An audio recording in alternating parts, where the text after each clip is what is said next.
With money to spend, Governor Ducey is proposing $1.2 billion in income tax cuts through 2024. Political reporter Mark Phillips reports it was the attention getter in the $12 billion plus budget the governor unveiled today. When the legislature shut down in the spring, there were fears Arizona's budget deficit would exceed $1 billion by July 2021. It's not going to happen. In fact, the state is expecting a $351 million surplus. This is probably one of the budgets that I have felt most comfortable with starting. Regina Cobb is the chair of the House Appropriations Committee.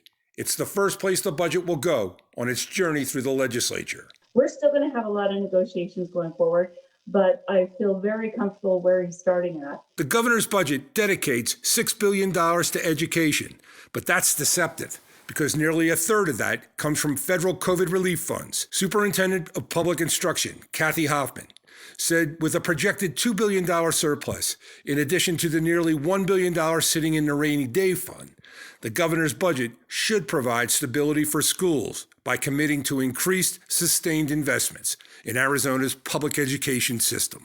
I think every household within the state of Arizona is going to feel this, and they're going to see what the reduction will be. It's going to be large. The income tax cut is getting a lot of attention. $200 million this year, $400 million in 2022, and $600 million in 2023. Phoenix Mayor Kate Gallego said it will cost Phoenix $25 million in lost revenue. The governor's budget calls for $14 million to pay for body cameras for DPS officers and nearly $100 million for various child care programs. Representative Cobb says the budget does not allocate enough money for unemployment insurance, and she says the legislature will deal with that. Mark Phillips, ABC 15, Arizona. Tonight, a first-hand account from a Washington police officer attacked during the Capitol Hill riots. He was stripped of his gear, and he shares the words that sent chills down his spine. I was just, trying to fight as best I could.